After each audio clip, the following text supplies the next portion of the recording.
Good evening, ladies and gentlemen. I'm Phil Dickinson, and this is the 5 o'clock news at 6:35. I'm Jill Apathetic, and you know what you're watching.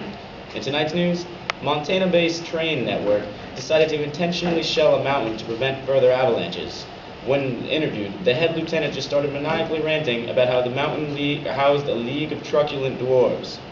In other news, a principal of a small school somewhere of no importance spliced together images of a video of the faculty of his school answering questions that made them seem like crack whores and other stuff. When asked about it, the principal said, quote, "This footage is 100% real, and I'm proud to say that I have a new film due in theaters next month titled Pope John Paul, Pedophile for God," end quotes. Well, Jill, that sounds like a very insightful film. No, it isn't. Okay. As you all well know, flu season is right around the corner, and you know what that means.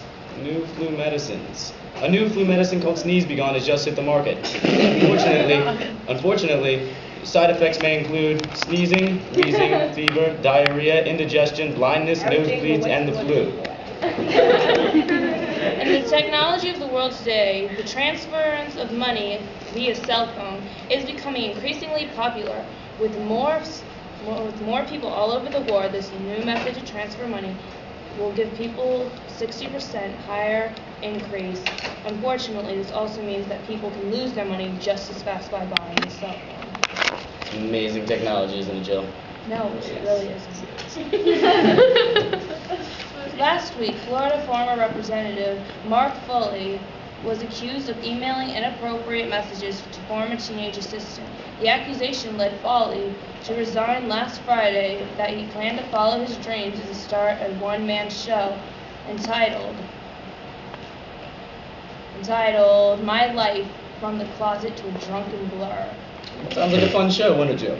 Yeah. This past week, the bodies of 5 Amish schoolgirls were found buried in a Pennsylvania town after a local man entered the schoolhouse and shot several students execution style and then killed himself. The tragic incident has left the Amish community shocked and saddened. The story was a horrendous act of violence on the Amish community, and I, for one, will not stand for this. We shall rise up to the streets, take our pitchforks and cows, and rise up and take down the man. Ladies and gentlemen, this is our entertainment correspondent, Jebediah Smith, and apparently he's Amish. Jebediah? Thanks, Jill. In entertainment news, the long-fought-over divorce settlement between Michael Jackson and Deborah Rowe has finally been put to an end. The former pop star and his ex-wife came to an agreement just last week. The terms of the agreement were as follows. Rowe shall receive $60,000 in attorney fees, and Jackson will receive an all-expenses-paid trip to Disneyland for his friends. Well, sounds like Michael will stay very busy this weekend with all those rides. Yeah.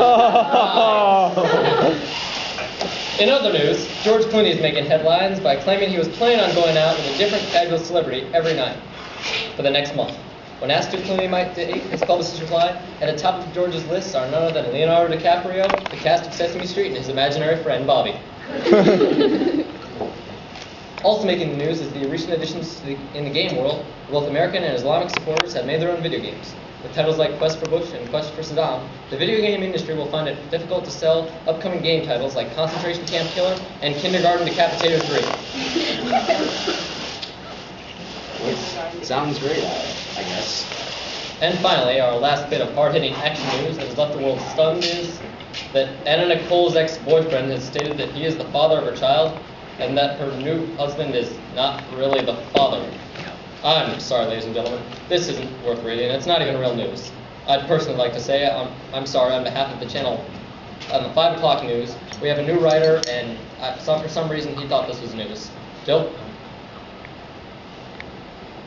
Anyway, that's all the news we have for tonight. This is Channel 5. I'm Phil Dickinson. Sleep tight and good night.